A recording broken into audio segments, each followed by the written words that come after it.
Hello students. आज की इस वीडियो में हम स्लीप के बारे में यानी निद्रा के बारे में जानने वाले हैं फिजियोलॉजी के पॉइंट ऑफ व्यू से। यहाँ आप देख पा रहे हैं ये स्लीप का पार्ट 1 है। पार्ट 1 में मैंने कवर किया है स्लीप और उसके स्टेजेस, क्या फंक्शंस हैं स्लीप के, रेम और नॉन रेम स्लीप, उनकी क्या सिग्निफिकेंस है, इंपॉर्टेंस है, क्या महत्व है उनका। ये सारी चीजें आपको इस पार्ट में मिलेंगी। पार्ट 2 में हम देखेंगे स्लीप रिलेटेड डिसऑर्डर्स के बारे में। नॉन रेम और रेम स्लीप दोनों स्टेजेस में क्या क्या परेशानियां या दिक्कतें होती हैं निद्रा से संबंधित, उसके बारे में जानेंगे। तो शुरुआत करते हैं समझने से कि निद्रा है क्या, स्लीप है क्या।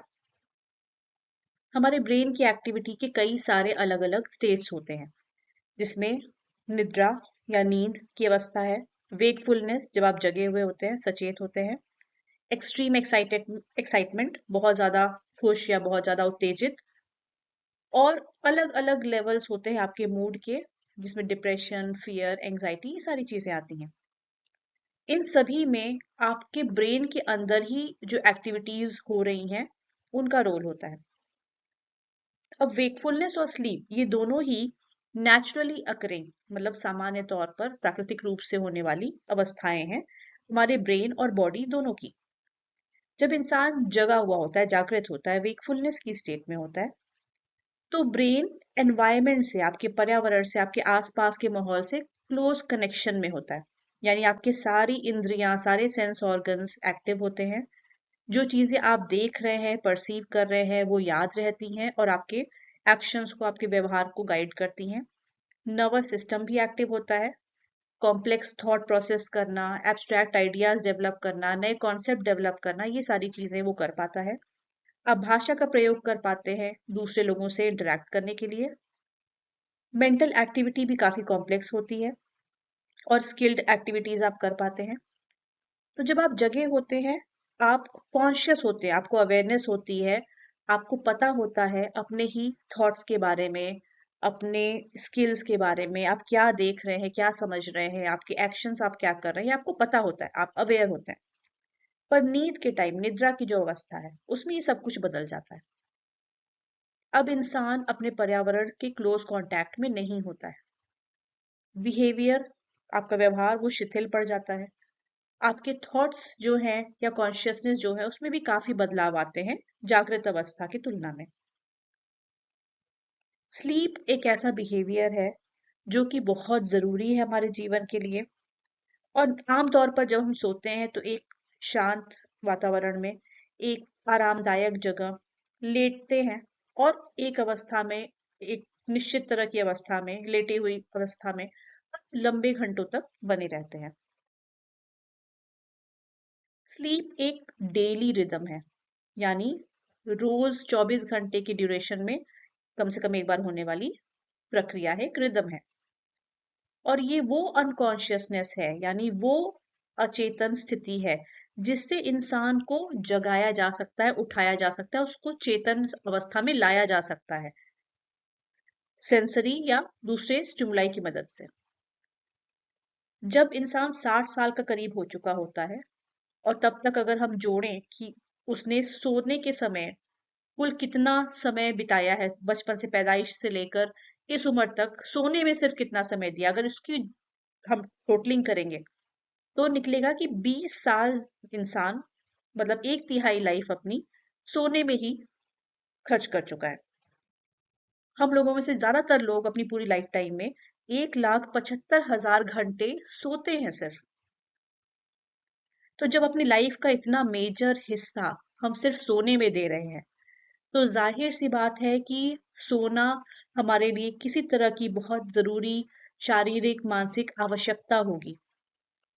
और ये ताज्जुब की बात है कि इसके बावजूद स्लीप के प्रॉपर रिसर्चेस कि ये क्या है, क्यों है, कैसे होता है, इसकी क्या अवस्थाएं होती हैं, ये 1960 के दशक में करीब शुरू हुआ।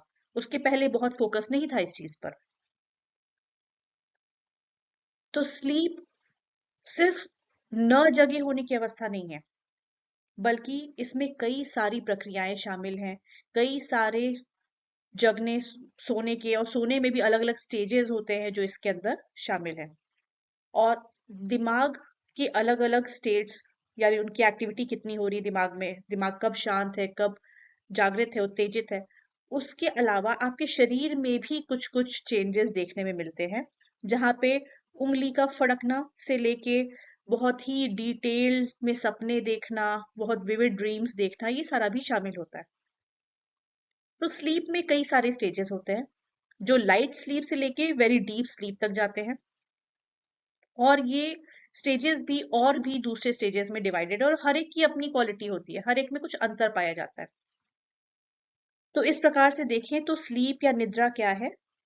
ये एक regular, recurrent, easily reversible state है, यानी एक ऐसी अवस्था है इंसान की जो रेगुलर है, समय समय पर होती रहती है, रिकरेंट है, बार बार होती है, और इजिली रिवर्सिबल है, यानी नींद से आप आराम से जगाए जा सकते हैं, आसानी से जगाया जा सकता है। यहाँ ऐसा बार बार क्यों कह रहा है आसानी से जगाना? क्योंकि एक और अचेतन की स्थिति होती है जिसे हम कोमा कहते हैं।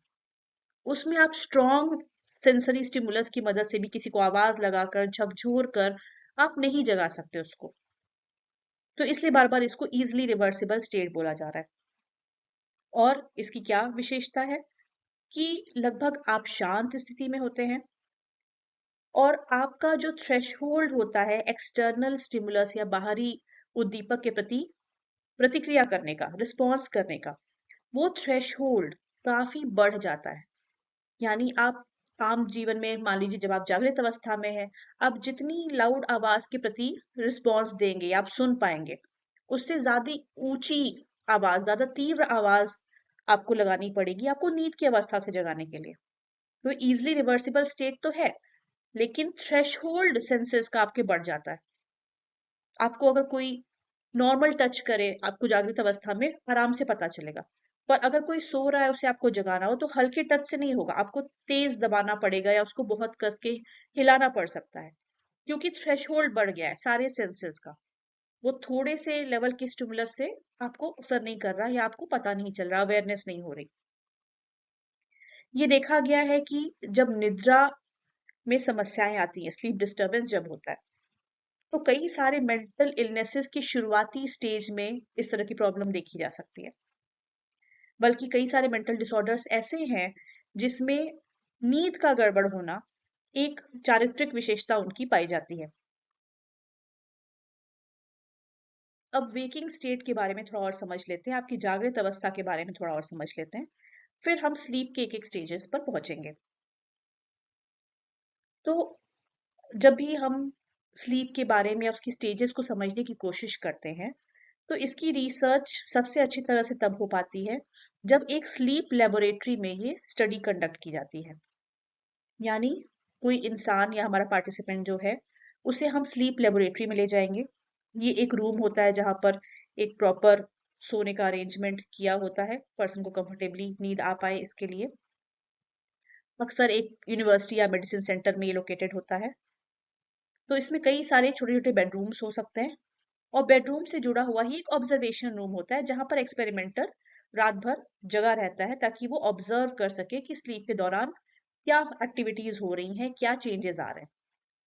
और जब हमारा यहाँ पार्टिसिपेंट स्लीप लेबोरेटरी में सोने की प्रक्रिया में होता है, तो स्लीप टेक्नोलॉजिस्ट उसको कई सारे मशीनों से जोड़ कर रखते हैं, ताकि जो परिवर्तन हो रहे हैं स्लीप के अलग अलग स्टेजेस में वो देखे जा सके।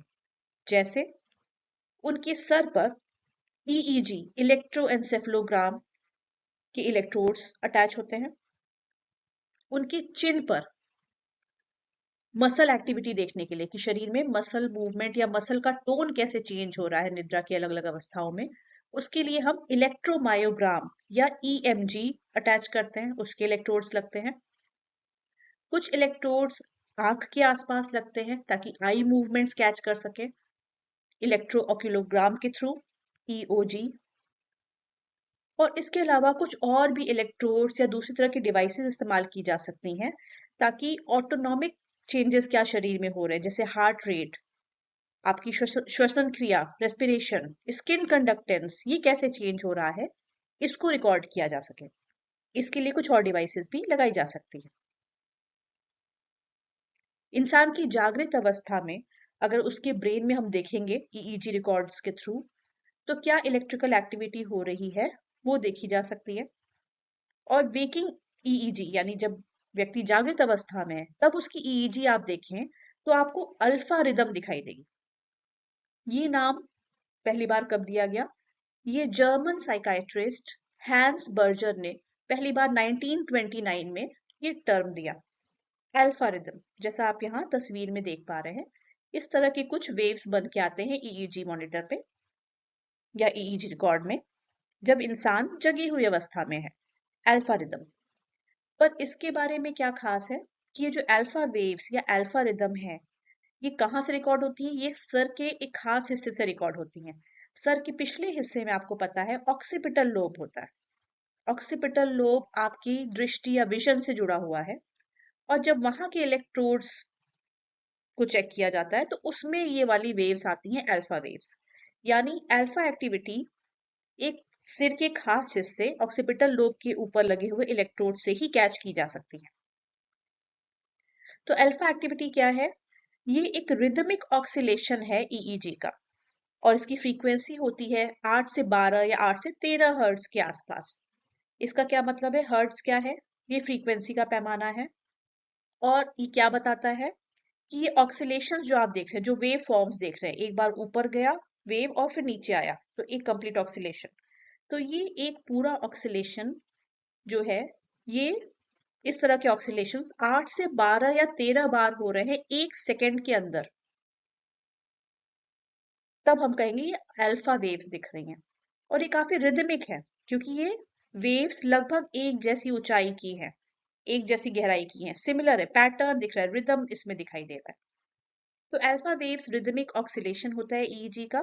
फ्रीक्वेंसी है 8 से 12 या 13 हर्ट्ज, यानी एक सेकेंड में ये 12 से 13, 8 से लेके 12 से 13, ये पीक्स एंड वैलीज टाइप का स्ट्रक्चर बन के आएगा।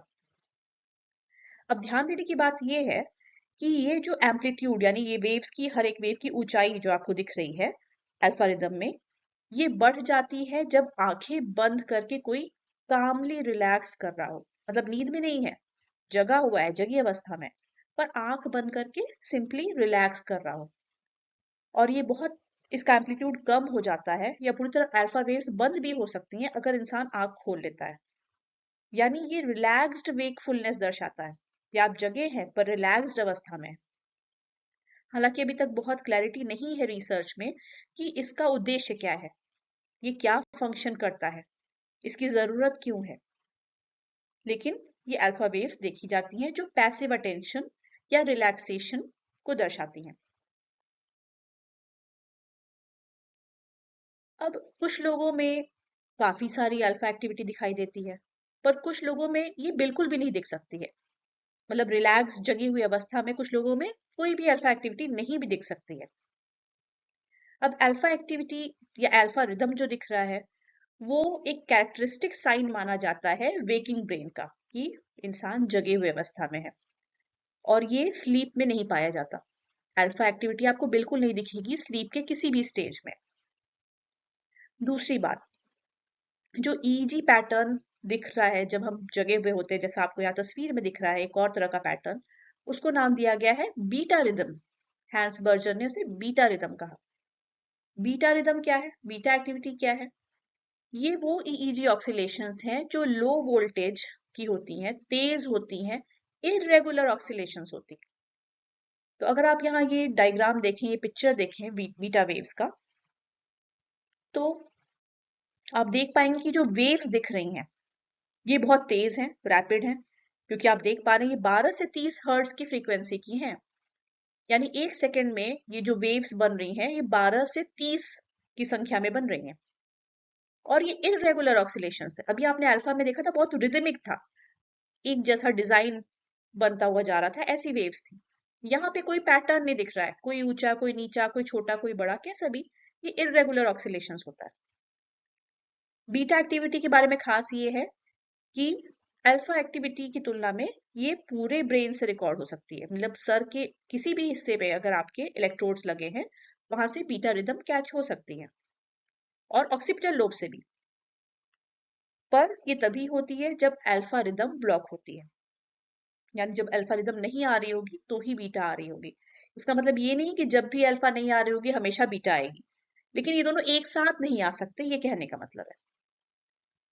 तो एक नॉर्मल ईईजी अगर किसी इंसान का देखें जो जागृत अवस्था में है, तो उसकी ईईजी में ये ऑल्टरनेट आपको दिख सकता है, कभी अल्फा आ रहा है, कभी बीटा आ रहा है, फिर कभी अल्फा आ गया, फिर बीटा आ गया, इस तरह से। अब बीटा दिखाता क्या है? ये बिल्कुल अलर्ट अटेंटिव स्टेज दिखाता है कि आप अटेंशन दे रहे हैं, वर्किंग मेमोरी को यूज कर रहे हैं। यानी अल्फा में क्या था कि आप बहुत ही रिलैक्स्ड काम अवस्था में, नींद में नहीं है, बट बहुत ही रिलैक्स्ड अवस्था में है, जगह है पर रिलैक्स्ड है बिल्कुल। पर जब आप एक्टिव होते हैं, दिमाग चला रहे होते हैं, सोच रहे होते हैं, कुछ कर रहे होते हैं, तब बीटा रिदम, जब अटेंशन दे रहे हैं किसी चीज पर, कुछ प्रोसेस कर रहे हैं, तब बीटा रिदम देखने में आती है। अब अगर हम ईईजी रिकॉर्डिंग्स जो स्लीप के दौरान देखी जाती हैं उसकी बात करें, वेकफुलनेस से अब स्लीप की तरफ अगर हम जाएं, तो हम देखेंगे कि स्लीप के स्टेजेस को हम दो ब्रॉड फेजेस में डिवाइड कर सकते हैं। एक को हम कह लेंगे डी स्लीप और एक को हम कहेंगे एस स्लीप। डी स्लीप का फुल फॉर्म है डी सिंक्रोनाइज स्लीप, जिसको हम रेम स्लीप भी कहते हैं, या एक्टिव स्लीप भी इसको कह सकते हैं, या पैराडॉक्सिकल स्लीप कह सकते हैं।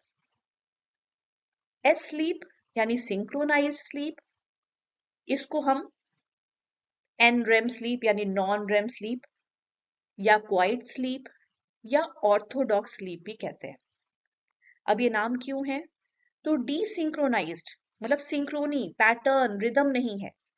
तो रेम स्लीप में जब आप देखेंगे ईईजी, तो वो डीसिंक्रोनाइज दिखेगी, जैसे अभी बीटा वेव थोड़ा सा आपको दिख रहा है, कुछ वैसा दिखेगा, पैटर्न नहीं है।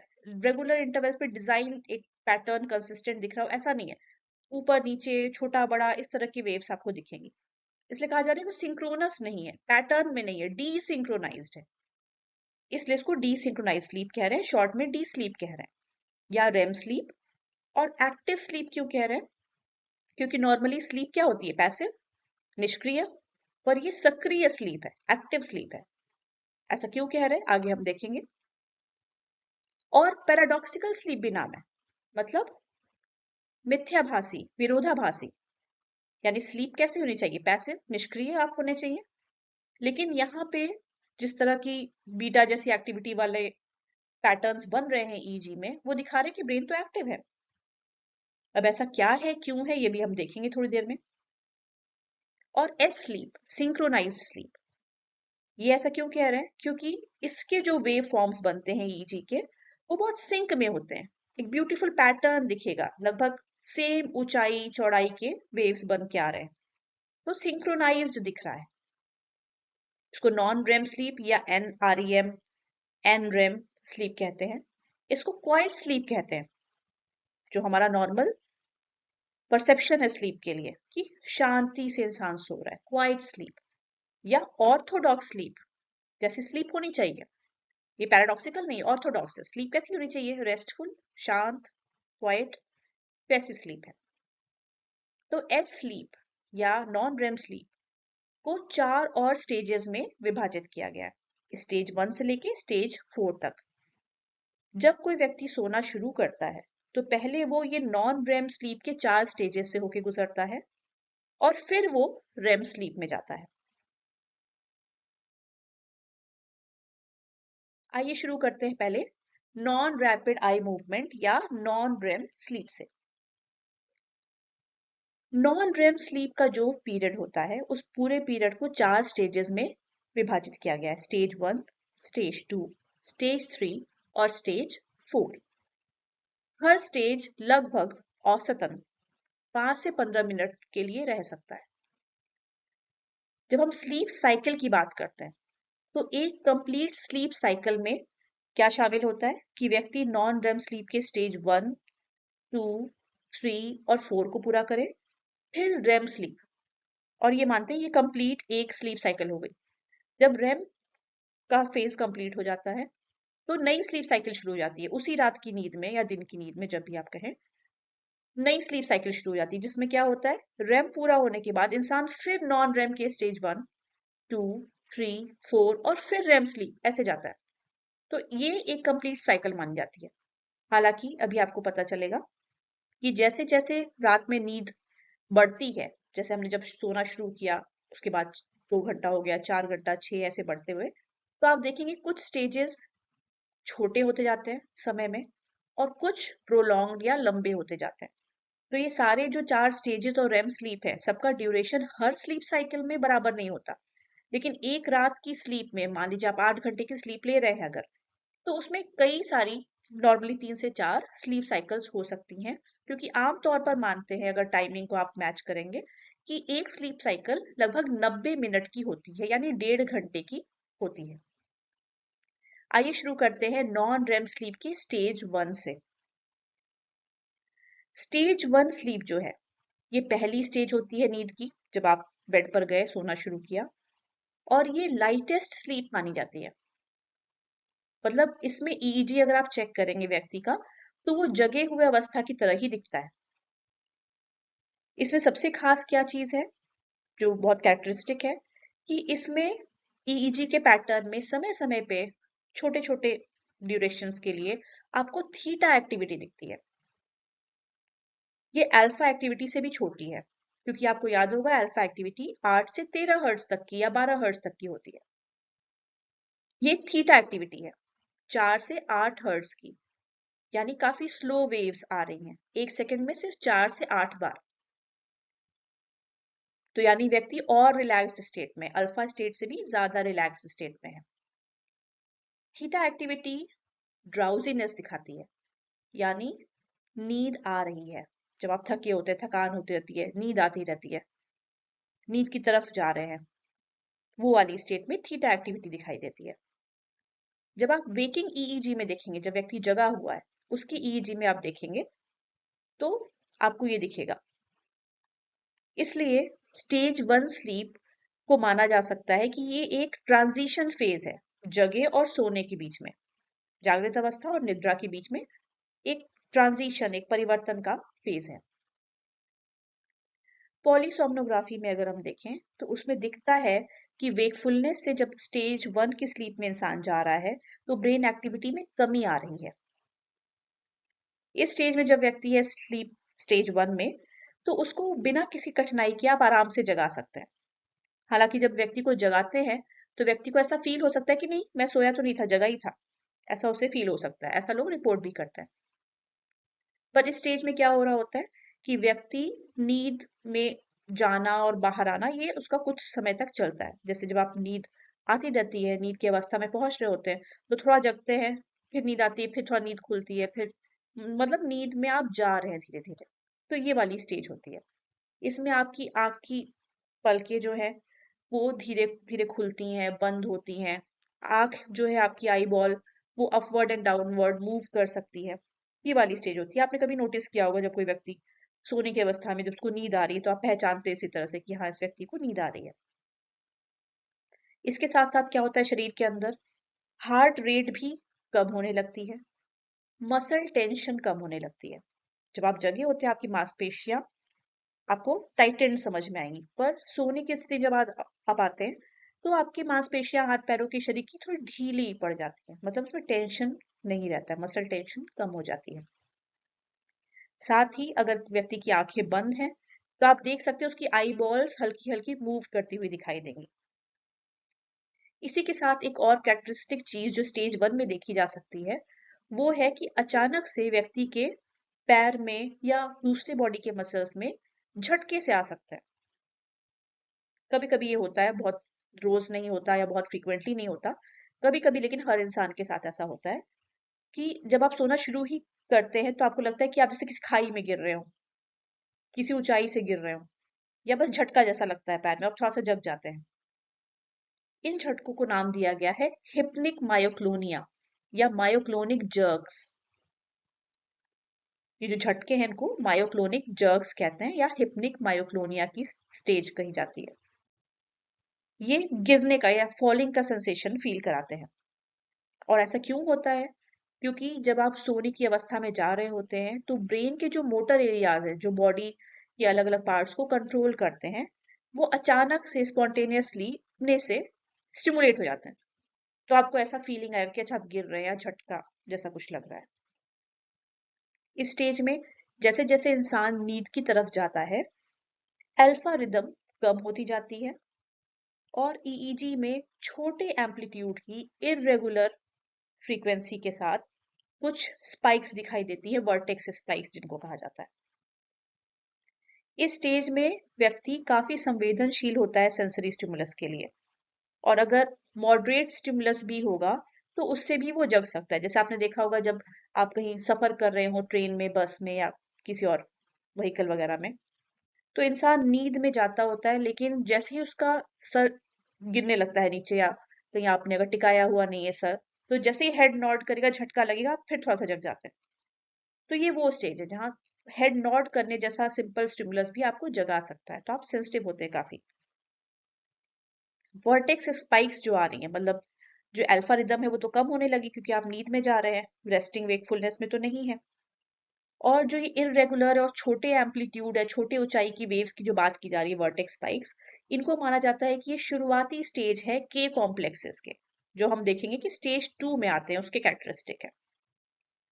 तो स्टेज 1 लगभग 5 से 10 मिनट तक होती है इंसान में। अब आते हैं स्टेज 2 की तरफ। ये भी लाइट स्लीप का पीरियड है। तो नॉन रेम स्लीप की जो 4 स्टेजेस हैं, स्टेज 1, 2, 3 और 4, उसमें स्टेज 1 और 2 को लाइट स्लीप के स्टेज, और स्टेज 3 और 4 को डीप स्लीप के स्टेज कहा जाता है। अब स्टेज 2 जो है, इसमें कई सारी वेव्स हमें दिखाई देती है ईईजी में। ये वेव्स जो पॉजिटिव नेगेटिव दोनों तरफ होती हैं, इसमें पीक्स भी होते हैं, मतलब ऊंचाइयां भी हैं, वैलीज भी हैं, गहराइयां भी हैं। ये जो ईईजी के रीडिंग्स दिखाई देते हैं, ये दर्शाते हैं spontaneous periods of muscle tone mixed with periods of muscle relaxation। मतलब इस स्टेज में इंसान और नींद में जा रहा है, पर अभी भी लाइट स्लीप की ये स्टेज है। इसमें मसल टोन का कभी टाइट होना, कभी ज्यादा रिलैक्स होना, ये थोड़ा सा वेरिएशन जो होते रहते हैं, उसके हिसाब से आपको चेंजेस दिखाई देंगे। पॉलीसोमनोग्राफिक रीडिंग्स जो है उसमें चेंजेस दिखाई देंगे। स्टेज 2 की खास बात क्या है कि इसमें 12 से 14 हर्ट्ज की रैपिड एक्टिविटी दिखाई दे सकती है, जैसा आप यहाँ पे इस ग्राफ में देख रहे हैं, वोल्टेज और टाइम के ग्राफ में। तो ये स्टेज 2 के आपको ब्रेन वेव्स दिखाए जा रहे हैं, ईजी ग्राफ है ये। इसमें समय समय पे 12 से 14 हर्ट्ज के ब्रीफ पीरियड्स के कुछ रैपिड ब्रेन एक्टिविटी दिखाई देती है, जिसको कहते हैं स्लीप स्पिंडल्स। जैसे आप देख रहे हैं यहाँ पे कि नॉर्मल ब्रेन वेव्स चल रही है, पर अचानक से काफी हाई फ्रीक्वेंसी की सडन वेव्स अपीयर होती हैं कुछ देर के लिए। ये है स्लीप स्पिंडल्स। इनका ड्यूरेशन 1 सेकेंड होता है। 1 सेकेंड में करीब 12 से 14 बार आएंगी और एक ही सेकेंड के लिए आती हैं। इस समय आप देखेंगे कि ईईजी बहुत ही इरेगुलर सा दिख रहा है। और साथ ही एक और चीज देखी जा सकती है, उसे कहते हैं के कॉम्प्लेक्स। अगर पूरे स्लीप नॉन रेम स्टेजेस की बात करें, स्टेजेस 1 to 4, तो स्लीप स्पिंडल्स करीब 2 से 5 बार प्रति मिनट एट एन एवरेज इन सब स्टेजेस में मिला के देखे जा सकते हैं।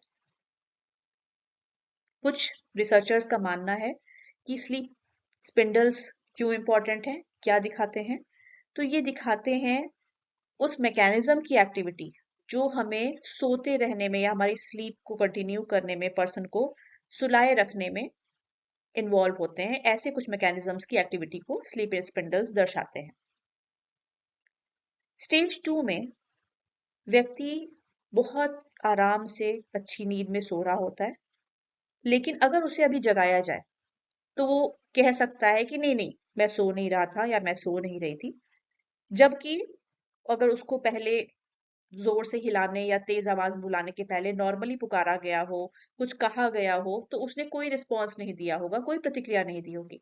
फिर भी अगर आप उसे जगाएंगे तो वो कहेगा नहीं नहीं, मैं सो नहीं रहा था, मैं तो जगा ही हुआ था। ये फिनोमिना अक्सर उन नर्सेस द्वारा रिपोर्ट किया जाता है जो कि इन पेशेंट, जो लोग एडमिटेड होते हैं, उनको कभी जगाती हैं रात में, वो लाउडली स्नोर कर रहे हैं, खराटे मार रहे हैं आराम से, पर उनको अगर जगाया जाता है दवाइयां देने के लिए, कुछ करने के लिए, तो कहते हैं नहीं, मैं तो लगातार जगा हुआ था, बस आंख बंद करके लेटा था, मैं नींद में नहीं था। ऐसा वो कहते हैं। तो ये कैरेक्टरिस्टिक आपको स्टेज 1, 2 दोनों में देखने में मिल रहा है। और के कॉम्प्लेक्सेस की बात करते हैं। अभी आपने देखा के कॉम्प्लेक्सेस कैसे थे, ये सडन और शार्प वेव फॉर्म्स थे, काफी इनका एम्पलीट्यूड था, पॉजिटिव साइड भी और नेगेटिव साइड भी। और ये स्लीप स्पिंडल से थोड़ा अलग है, ये सिर्फ स्टेज 2 में ही पाए जाते हैं, जबकि स्लीप स्पिंडल्स स्टेज 1 से 4 में पूरे के दौरान पाए जा सकते हैं, अलग अलग स्टेजेस में। पर के कॉम्प्लेक्स बहुत ही कैरेक्टरिस्टिक है, क्योंकि अगर ये दिख रहा है ग्राफ में, इसका मतलब इंसान स्टेज 2 में है, क्योंकि ये सिर्फ स्टेज 2 की स्लीप में पाया जाता है। ये स्पॉन्टेनियसली कभी भी आ सकते हैं, और इनका अपीयरेंस का रेट होता है 1 पर मिनट। बट कई बार कोई अनएक्सपेक्टेड नॉइस अगर हुई आपके सोने के दौरान, तेज नॉइस हुई, तो ये ज्यादा भी हो जाते हैं और अक्सर उसी में ट्रिगर होते हैं के कॉम्प्लेक्सेस। इनको डेल्टा वेव्स का शुरुआती चरण या स्टेज भी कहा जा सकता है, जो कि और गहरी नींद के समय आते हैं। लगभग 50% हमारा जो समय होता है नींद का, जैसे मान लीजिए अगर आप 8 घंटे सो रहे हैं, तो लगभग मान सकते हैं कि 4 घंटे की नींद आपकी स्टेज 2 की स्लीप होती है। तो कोई अगर स्टेज 2 की स्लीप में है, तो बाहरी पर्यावरण के लिए बहुत ही रिस्पॉन्सिव नहीं होगा, बहुत प्रतिक्रियात्मक नहीं होगा। और ये स्टेज, जब आपकी रात की शुरुआती स्टेजेस हैं, नींद की शुरुआती स्लीप साइकिल्स हैं, तब ये ज्यादा आती हैं। और इसके बाद आता है स्टेज 3 ऑफ स्लीप। स्टेज 2 लगभग 15 मिनट के लिए होता है। अब आएंगे स्टेज 3 पे। ये पहली स्टेज है डीप स्लीप की। ये कैसे पहचानी जाती है? क्योंकि इसमें डेल्टा वेव्स आना शुरू करती हैं। डेल्टा वेव्स बहुत ही स्लो और लार्ज एम्पलीट्यूड की वेव्स हैं। स्लो क्यों कह रहे हैं? क्योंकि इनकी फ्रीक्वेंसी बहुत कम होती है, अबाउट 1 पर सेकेंड। तो 1 से 4 हर्ट्ज, यानी 1 सेकेंड में सिर्फ एक वेव या एक ऑक्सीलेशन, या 1 से 4, बस इतना ही।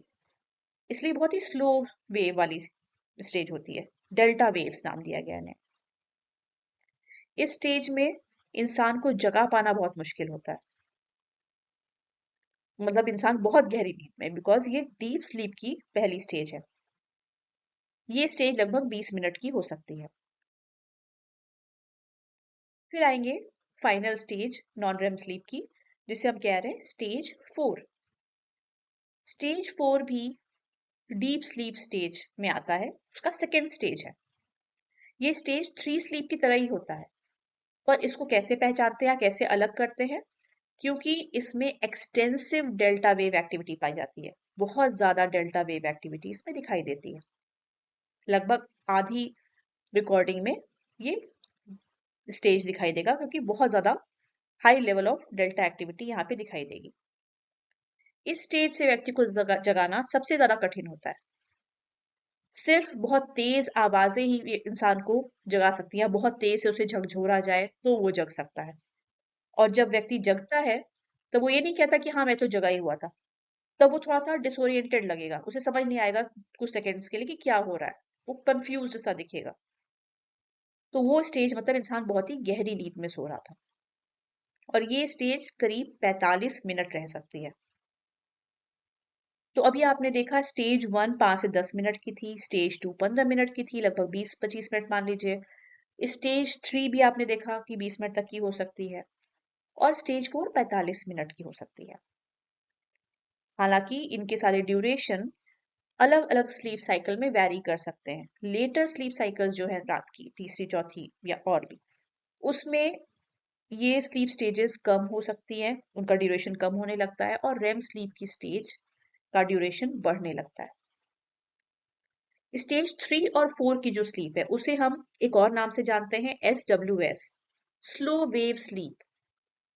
स्लो वेव क्यों कहा जा रहा है? क्योंकि इन दोनों स्टेजेस में स्लो वेव वाली स्लीप दिखती है, डेल्टा एक्टिविटी दिखाई देती है। स्टेज 3 और 4 के बीच में अगर आप डिफ्रेंशिएट करना चाहें, तो ये थोड़ा सा मुश्किल होगा, क्योंकि बहुत ही क्लियर कट नहीं आप देख सकते, सिर्फ डेल्टा एक्टिविटी की फ्रीक्वेंसी से अंदाजा लगाया जा सकता है। स्टेज 3 में लगभग 20 से 50% डेल्टा एक्टिविटी दिखाई देगी, जबकि स्टेज 4 में मोर देन 50% डेल्टा एक्टिविटी, क्योंकि हमने देखा extensive delta wave activity stage 4 में दिखाई देती है। नॉन रेम स्लीप के डीप स्टेजेस में बॉडी रिपेयर करती है खुद को।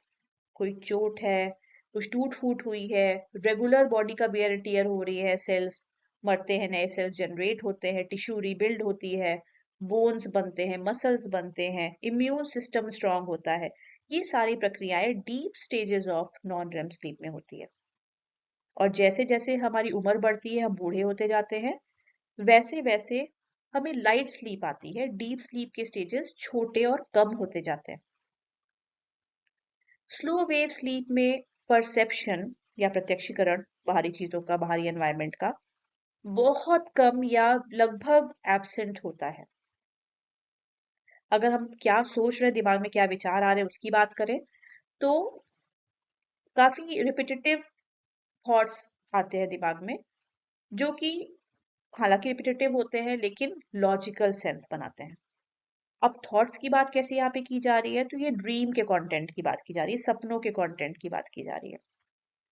तो आप जानते होंगे कि रेम स्लीप के स्टेज को सपनों से जोड़ा जाता है, और ये कैरेक्टरिस्टिक है रेम स्लीप का कि उसमें सपने आते हैं, ज्यादा सपने उसी स्टेज में आते हैं। पर स्लो वेव स्लीप में भी, यानी स्टेजेस 3 और 4 में भी सपने आते हैं। ये बिल्कुल भी नॉन नॉर्मल नहीं है कि आप डीप स्लीप में भी सपने देखें। और उस सपने का जो कंटेंट होता है वो रिपीटेटिव हो सकता है, पर स्टिल लॉजिकल कनेक्शन होता है चीजों के बीच में। जो आप इमेजिन कर रहे, देख रहे हैं सपने में, वो लॉजिकली कनेक्टेड फिर भी होता है। इस स्टेज में स्लीपर यानी जो व्यक्ति सो रहा है वो बिल्कुल काफी हद तक इनएक्टिव होता है, यानी शरीर उसका शिथिल पड़ा हुआ है, कोई मूवमेंट नहीं है। कभी कभी इनवॉलंटरी मूवमेंट हो सकता है, जैसे पैरों की उंगलियां हिल जाना या हाथों की उंगलियां मूव करना, थोड़ा बहुत इनवॉलंटरी मूवमेंट जो व्यक्ति जान के नहीं कर रहा है वो हो सकता है। मसल टोन काफी रिड्यूस हो जाती है, बहुत ही ढीला हो जाता है, आपका बॉडी बिल्कुल ढीला छोड़ देते हैं आप। ज्यादातर लोग हर 10 से 20 मिनट पे पोजीशन चेंज करते हैं, जैसे करवट लेना। और ऑटोनॉमिक नर्वस सिस्टम की बात करें तो स्लो वेव स्लीप में पैरासिम्पैथेटिक एक्टिविटी दिखती है, यानी जो रेस्ट एंड रिलैक्स करने का स्टेज होता है, जिसमें डेवलपमेंट होता है। जैसे हमने देखा कि मसल्स रीजनरेट कर रही है, बॉडी रिपेयर कर रही है, वेयर एंड टेयर को ठीक कर रही है, इम्यून सिस्टम स्ट्रेंथन हो रहा है, ये सारी एक्टिविटीज यहाँ पे होती हैं। आपका कार्डियोवैस्कुलर सिस्टम लेस एक्टिव होता है, हार्ट रेट और ब्लड प्रेशर काफी स्लो डाउन हो जाते हैं। आप जो सांस ले रहे हैं, रेस्पिरेशन जो हो रहा है वो भी काफी स्लो हो जाता है। और गैस्ट्रो इंटेस्टाइनल सिस्टम, मतलब आपने जो खाना खाया है, पेट और आंतें जो पाचन क्रिया कर रही हैं, ये स्पीड अप हो जाता है, ये तेज हो जाता है। तो ये 4 स्टेजेस जो हमने देखे वो नॉन रेम स्लीप के थे, या non rapid eye movement sleep के थे। अब हम आएंगे रेम स्लीप पर, रैपिड आई मूवमेंट स्लीप। जैसा कि आप देख पा रहे हैं, इसका नाम क्यों पड़ा है ऐसे, क्योंकि इस स्टेज में कोई भी व्यक्ति एक सोते हुए इंसान को देख के बता सकता है कि वो सपनों के फेज में है, क्योंकि रैपिड आई मूवमेंट हो रहे हैं।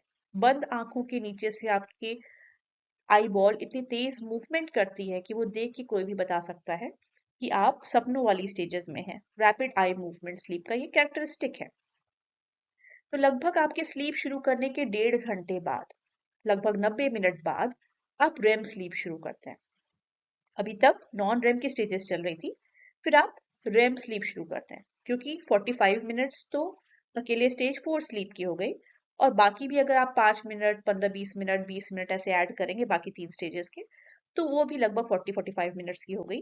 तो लगभग 90 मिनट बाद और स्टेज 4 स्लीप शुरू होने के 45 मिनट बाद आप नॉन रेम स्लीप से रेम स्लीप में मूव करते हैं। और यहाँ पे एक सडन चेंज दिखाई देता है, काफी सारे फिजियोलॉजिकल मेजर्स में आपके शरीर में काफी सारे सडन चेंजेस दिखाई देते हैं जैसे ही आप रेम स्लीप स्टेज में आते हैं। ये कैसे पता चल रहा है सडन चेंजेस? क्योंकि हमने देखा कि ईईजी मशीन्स, उसके इलेक्ट्रोड्स लगे हुए हैं, ईओजी लगा हुआ है, ईएमजी लगा हुआ है, हार्ट रेट, रेस्पिरेशन, सबकी मशीन्स कनेक्टेड है उस पर्सन से।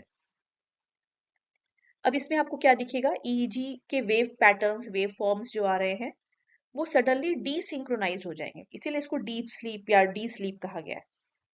डीसिंक्रोनाइज्ड यानी जो वेव फॉर्म्स आ रहे हैं वो आड़े तिरछे, मतलब कोई सेट पैटर्न नहीं है, एक जैसे सिमिलर हाइट एंड लेंथ के नहीं आ रहे, कोई छोटी वेव्स आ रही, कोई बड़ी आ रही है फिर छोटी, कैसे भी फ्रीक्वेंसी की डीसिंक्रोनाइज्ड वेव्स आपको दिखाई देंगी, जिसमें बीच बीच में थीटा वेव्स भी आपको दिखाई देंगी। ये काफी कुछ वैसा दिखने लगता है जैसा स्टेज 1 स्लीप का ईईजी रिकॉर्ड दिखता है। आंखें बहुत तेजी से बैक एंड फोर्थ मूवमेंट करती हैं बंद पलकों के नीचे, जैसा आप देख पा रहे हैं यहाँ पे। और ये चीज ईओजी ग्राफ में, इलेक्ट्रोकिलोग्राम में बहुत ही क्लियरली देखा जा सकता है, क्योंकि उसमें इलेक्ट्रोड्स हमने आंख के पास के मसल्स पे भी अटैच किए होते हैं। और कॉर्निया आपकी आंख का जो है वो बल्जिंग, उभार जैसा जो हिस्सा आंखों में दिखता है ऊपर से, वो आपको दिखाई देता है कि तेजी से मूवमेंट कर रहा है। क्या कैरेक्टरिस्टिक एक और है इस स्टेज का कि ईएमजी बिल्कुल साइलेंट पड़ जाता है। ईएमजी यानी मसल टोन, कोई मूवमेंट ही नहीं दिखाता। मसल टोन एकदम खत्म, बिल्कुल मसल लॉस हो जाता है, मसल टोन का लॉस हो जाता है, एकदम ढीला आपका शरीर पड़ जाता है, मसल्स में कोई टाइटनेस या स्ट्रेंथ नहीं रहती, बिल्कुल ढीला बॉडी आपका पड़ जाता है। तो ईएमजी बिल्कुल लगभग ब्लैंक सा ही हो जाता है। कई स्टडीज में ये देखा गया है कि ओकेशनल ट्विचिंग के अलावा कोई मूवमेंट पर्सन में दिखता, पर्सन की पूरी बॉडी एक तरह से पैरालाइज्ड रहती है, कोई मसल मूवमेंट नहीं। कभी कभी कुछ ऐसे उंगलियां हिल गई या कुछ हो गया जो इनवॉलंटरी होता है, अदरवाइज पैरालाइज्ड बॉडी। अब ये स्टेज जो है ये क्वाइट स्लीप से बहुत अलग है। इसको रेम स्लीप कह रहे हैं क्योंकि रैपिड आई मूवमेंट्स हो रहे हैं, उसकी वजह से इसका नाम पड़ा है। और ये क्वाइट स्लीप वाले स्टेज से बिल्कुल अलग क्यों है? क्योंकि क्वाइट स्लीप में आपका ब्रेन बिल्कुल शांत था, रिलैक्स कर रहा था, हार्ट बीट भी बहुत कम हो गई थी, ब्लड प्रेशर कम हो गया था, पैरासिम्पैथेटिक स्टेज चल रही थी, आपका डाइजेशन वगैरह तेजी से हो रहा है, बॉडी रिकवर कर रही है, जो टूट फूट हुई है उसको ठीक कर रही है, इन्फेक्शन से बीमारी है उसको ठीक कर रही है, बट ब्रेन काफी रिलैक्स कर रहा है, बॉडी फिर भी एक्टिव है, चीजें चल रही हैं। लेकिन इस स्टेज में क्या हो रहा है, इसमें ब्रेन एक्टिव है और बॉडी बिल्कुल रिलैक्स स्टेज में चली गई है, उल्टा हो गया है बिल्कुल। तो रेम स्लीप की शुरुआत जब होती है तो कई सारे पीजीओ वेव्स दिखाई देते हैं। पीजीओ का फुल फॉर्म है पोंटोजेनिकुलो ऑक्सीपिटल वेव्स। ये नाम क्यों पड़ा है? ये सीक्वेंस बता रहा है कि जो वेव फॉर्म्स बन रही हैं वो ब्रेन में कहां से होकर कहां को जा रही हैं।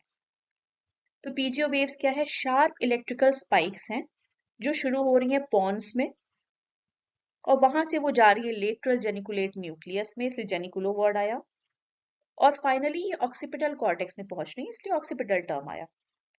इसलिए एब्रिविएशन बन जाता है पीजीओ, यानी पोंटो जेनिकुलो ऑक्सीपिटल वेव्स।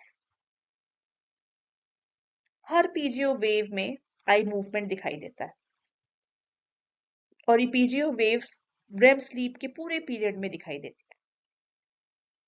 रेम स्लीप में ईईजी काफी फ्लैट और डीसिंक्रोनाइज हो जाता है। कुछ लोगों में रेम के स्टेज में ईईजी में अल्फा वेव्स भी दिखाई दे सकती हैं, करीब 8 हर्ट्ज की समय समय पर आमतौर पर रेम और वेकिंग ईईजी में अंतर कर पाना बहुत मुश्किल होता है। जिस तरह आप जागृत अवस्था में आपका ब्रेन जिस तरह की ईईजी दिखाता है, ब्रेन एकदम जगा हुआ और एक्टिव है, बिल्कुल लगभग वैसा ही रेम की स्टेज में भी दिखता है। दोनों के ग्राफ में अंतर कर पाना बहुत मुश्किल हो जाता है, सिवाय इसके कि रेम के ईईजी में कभी कभी ओकेशनली 8 हर्ट्ज के लगभग की अल्फा वेव्स भी दिखाई दे सकती हैं।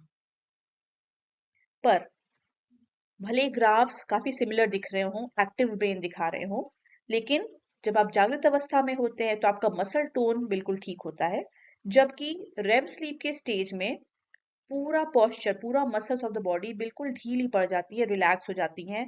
आपकी पीठ के मसल्स, पैर के मसल्स, गर्दन की मसल्स सब कुछ ढीली पड़ चुकी होती हैं। इलेक्ट्रिकल रिकॉर्डिंग से दिखाती हैं कि पोस्चर वाली मसल्स बिल्कुल साइलेंट पड़ गई हैं, कोई एक्टिविटी मसल्स में नहीं होती रेम स्लीप के दौरान। इंसानों में बात करें तो हम देख सकते हैं, अगर लेटा हुआ व्यक्ति है तो उसका निचला जबड़ा बिल्कुल खुल जाएगा या ढीला पड़ा हो जाएगा, ढीला छोड़ दिया हो जैसे उसने, या शरीर बिल्कुल गिर जाएगा क्योंकि वो पोस्चर मेंटेन हो ही नहीं रहा, मसल्स में कोई टोन बचा ही नहीं है, बिल्कुल ढीला पड़ गया है। बिल्लियों में बहुत आसानी से देखा जा सकता है। जैसे बैठे बैठे अगर वो सो रही है और अचानक से गिर पड़े, इसका मतलब वो रेम स्लीप के स्टेज में चली गई थी। तो मसल्स में कोई टोन बचा ही नहीं, बॉडी को अपराइट पोजीशन में रख ही नहीं पा रहा है, तो वो गिर जाएंगी, जैसा आप यहाँ इमेज में देख पा रहे हैं।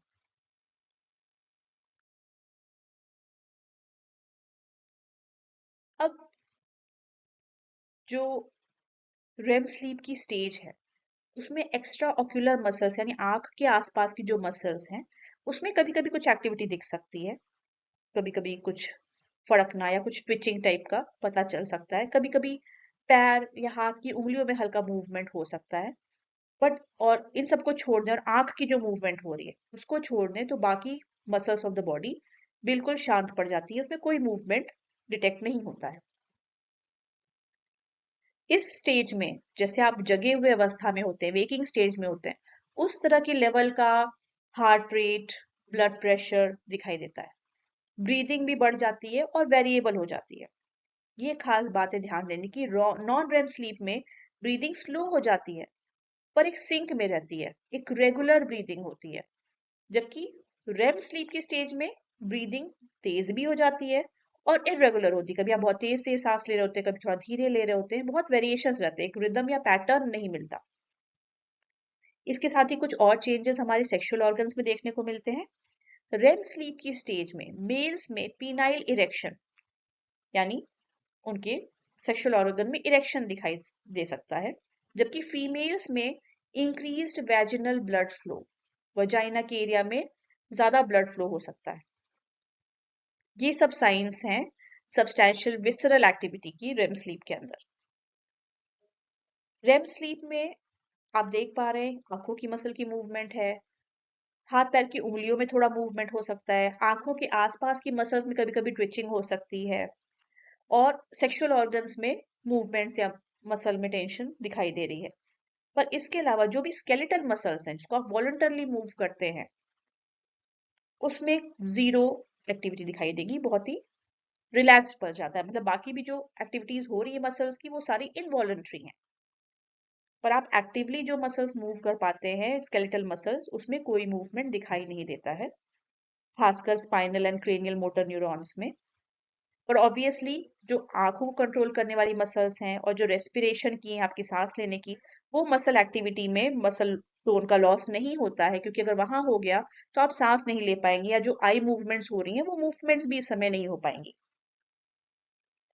इस समय क्योंकि टंग भी आपकी रिलैक्स हो जाती है, वहां भी मसल टोन चला गया है बिल्कुल, तो कई बार वो आपका एयर पैसेज जो है, सांस की नली है, उसको ब्लॉक करने लगती है, जिसकी वजह से कई लोग खराटे लेने लगते हैं स्टेज में।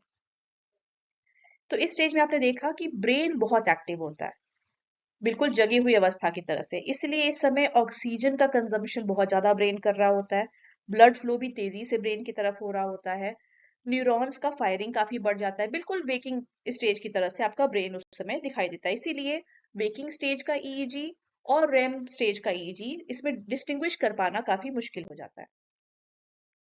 रेम स्लीप में जो रिकॉर्डिंग्स हैं उसमें आप देखेंगे कि स्मॉल एम्पलीट्यूड, छोटी ऊंचाई की वेव्स दिखाई दे रही है, पर उनकी फ्रीक्वेंसी तेज है, काफी कुछ वैसे ही जैसे बीटा एक्टिविटी दिखाई देती है जब इंसान टोटली जगा हुआ है। बस अंतर क्या है वेकिंग स्टेज से, कि पॉस्चरल मसल्स जो है आपके, जो स्केलेटल मसल्स हैं, वो ढीली पड़ गई है, उसमें कोई मसल टोन नहीं बचा है।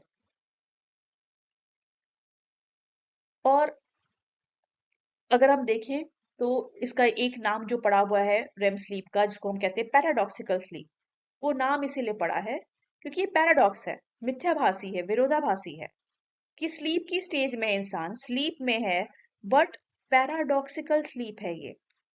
मतलब विरोधाभासी क्यों लग रहा है, क्योंकि शरीर तो बिल्कुल शिथिल पड़ा हुआ है, निष्क्रिय पड़ा हुआ है, जिस स्लीप में होना चाहिए, जैसा आप उम्मीद करते हैं, जैसा लगता है कि स्लीप जो है कम एक्टिविटी की स्टेज है, जीरो एक्टिविटी की स्टेज है, पर ब्रेन बिल्कुल ही एक्टिव है, काफी एक्टिव है, इतना एक्टिव कि वेकिंग स्टेज जितना एक्टिव बना हुआ है। इसलिए कई बार रेम स्लीप को कहा जाता है active brain in inactive body, क्योंकि बॉडी तो शिथिल पड़ी हुई है, इनएक्टिव है, बिल्कुल निष्क्रिय है, पर ब्रेन एक्टिव है। और वहीं इसके उलट जो नॉन रेम स्लीप की स्टेज है उसको कहते हैं इनएक्टिव ब्रेन इनएक्टिव बॉडी। उस समय आपका बॉडी एक्टिव था, मसल टोन था, हर कुछ था, लेकिन ब्रेन इनएक्टिव था, ब्रेन बिल्कुल रेस्टिंग स्टेट में था, डीप स्लीप में था। अब रेम स्लीप की बात कर रहे हैं तो उसका एक दूसरा कैरेक्टरिस्टिक फीचर जो है ड्रीम्स।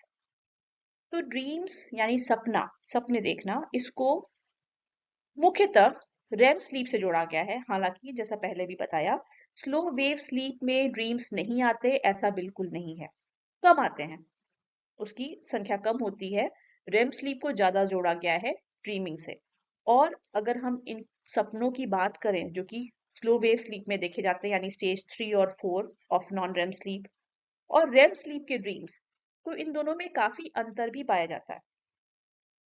पहली चीज, अगर आप किसी को रेम स्लीप से जगाएंगे, अगर वो रेम स्लीप की स्टेज में, सपने देखने की स्टेज में, और तब आप उसको जगाएंगे और उसको पूछेंगे, तो बहुत हद तक वो बता पाएगा कि वो क्या सपने देख रहा था। वो बता पाएगा कि हाँ, वो नींद की अवस्था में था, सपने की अवस्था में था, वो सपने देख रहा था। जब आप जगाएंगे उसको, तो वो ये बताएगा। लेकिन अगर आप किसी को स्लो वेव स्लीप से जगा रहे हैं, तो जैसा बताया कि जितना डीप स्लीप से आप जगाओगे, वो कंफ्यूज जैसा रहेगा, उसको कुछ समय लगेगा समझने में कि अच्छा वो कहाँ है, क्या हो रहा है। और उस स्टेज में अगर वो सपने देख भी रहा होगा, तो शायद उसको रिकॉल नहीं कर पाएगा कि हाँ सपने देख रहा था, वो ये रिपोर्ट नहीं करेगा शायद, या कम रिपोर्ट करेगा रेम की तुलना में। अगर आप रेम में जगाते हो तो अक्सर लोग रिपोर्ट करेंगे कि हाँ सपना देख रहा था। सपने ज्यादा फ्रीक्वेंट भी होते हैं रेम स्लीप की स्टेज में, स्लो वेव स्लीप में सपने कम ही आते हैं। और एक और डिफरेंस देखा गया है कि रेम स्लीप के जो सपने होते हैं वो काफी डिटेल्ड और इलेबोरेट होते हैं।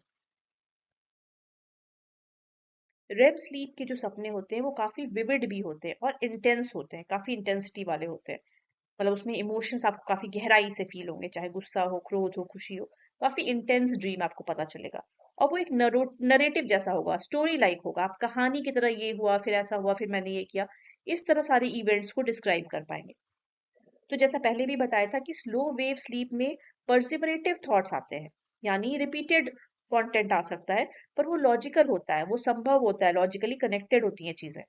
पर रेम स्लीप में अक्सर इलॉजिकल या बिजार कंटेंट की चीज आते हैं, जो हो ही नहीं सकता रियलिटी में, वैसी चीजें होंगी। आप किसी और समय में चले जाते हैं, किसी और जगह पे होते हैं, जो सपने देख रहा है वो इम्पॉसिबल सिचुएशंस देख रहा है जो हो ही नहीं सकती रियल लाइफ में, ऐसा कुछ इम्पॉसिबल सा चीज देख रहा है। पास्ट और प्रेजेंट एक में ही मिल गए हैं, पुराने लोग और अभी का टाइम आप साथ में देख पा रहे हैं। कुछ ड्रामेटिकली चीजें चेंज हो रही हैं, बदल रही हैं, जो लॉजिकली इम्पॉसिबल चीजें हैं वो सारी आप ड्रीम करते हैं रेम स्लीप के अंदर में। जबकि नॉन रेम के सपने जो होते हैं वो काफी कोहेरेंट और लॉजिकल कनेक्शन दिखाते हैं।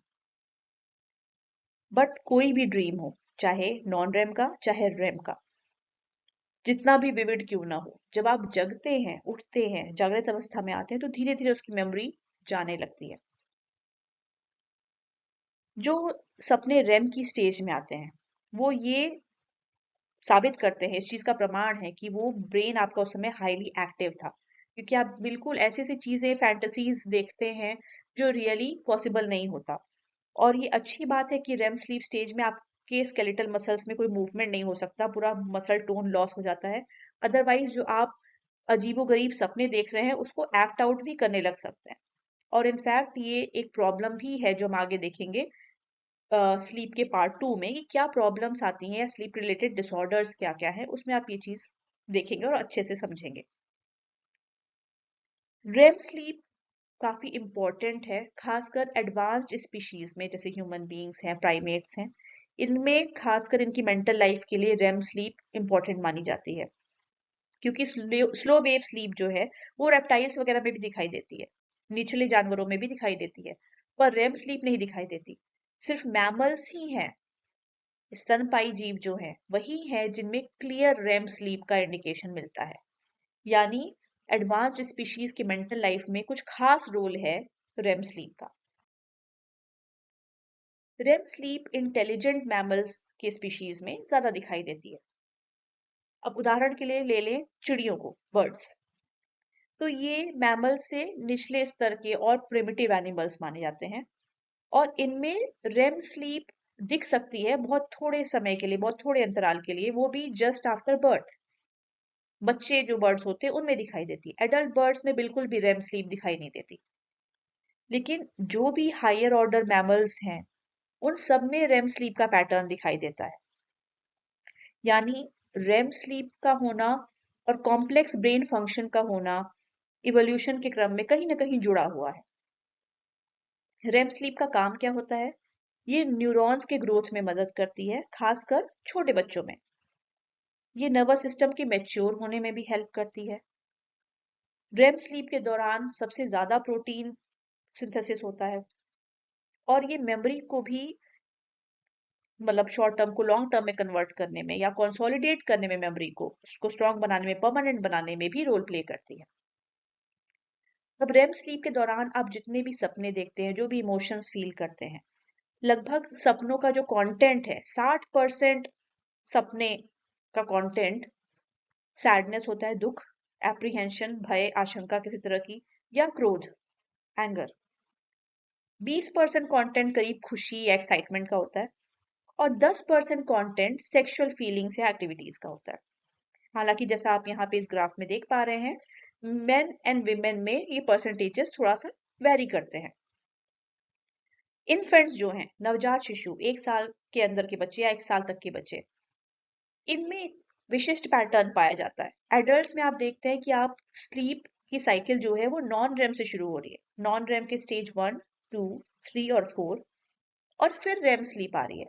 पर 1 साल या उससे कम के जो शिशु हैं, उनमें आप देखेंगे कि उनकी नींद सीधे रेम के स्टेज से शुरू होती है। ऐसा वयस्कों में नहीं पाया जाता। पाया जाता है कुछ खास परिस्थितियों में। कब? जैसे जब उनको नार्कोलेप्सी की बीमारी हो जाती है, स्लीप डिसऑर्डर है जिसको आगे हम फर्दर पार्ट 2 में देखेंगे। जेट लैग की समस्या, जब आप ट्रैवल करते हैं लॉन्ग डिस्टेंस में फ्लाइट से और कहीं दूसरी जगह पहुंचे और वहां का डे एंड नाइट टाइमिंग अलग है, लाइट एंड डार्कनेस का टाइमिंग अलग है, और आप जहाँ के हैबिचुअल है वहां का अलग है, तो गलत टाइम पे नींद आ रही, दिन के टाइम में आपको रात वाला फीलिंग आ रहा है क्योंकि अपने बायोलॉजिकल क्लॉक के हिसाब से आपके नींद का समय हो गया। तो वो प्रॉब्लम जो होती है जेट लैग का, उसमें जब आप सोते हैं तो उसमें रेम स्लीप से इवन एडल्ट्स में भी कभी कभी हो सकता है कि नींद की शुरुआत हो। या क्रॉनिक स्लीप डिप्रिवेशन में बहुत दिनों से पूरी नींद आपकी नहीं हुई, आप ठीक से सोए नहीं है। कई बार बच्चे एग्जाम्स की तैयारी के लिए, पढ़ाई के लिए 2-4 घंटे ही रात में सो रहे हैं, नहीं सो रहे, रात रात भर जागे रह जा रहे हैं 2-3 दिन लगातार। उस केस में क्रॉनिक स्लीप डिप्रिवेशन में जब आप फिर सोएंगे फाइनली, तो इवन एडल्ट्स में रेम स्लीप से साइकिल शुरू हो सकती है। या एंडोजिनस डिप्रेशन की स्टेज में, या कोई आप दवा ले रहे थे जो रेम स्लीप को सप्रेस करती है और दवा आपने छोड़ दी, विड्रॉल सिम्टम्स आ रहे, तब बहुत ही स्ट्रॉन्ग रेम से शुरुआत होगी स्लीप साइकिल की। अदरवाइज एडल्ट्स में नॉर्मल कंडीशंस में हमेशा नॉन रेम स्लीप की स्टेजेस पहले आएंगी स्लीप साइकिल में, फिर ही रेम की आएगी। और जैसे जैसे उम्र बढ़ती जाती है इंसान की, तो रेम स्लीप का पीरियड डिक्रीज होने लगता है।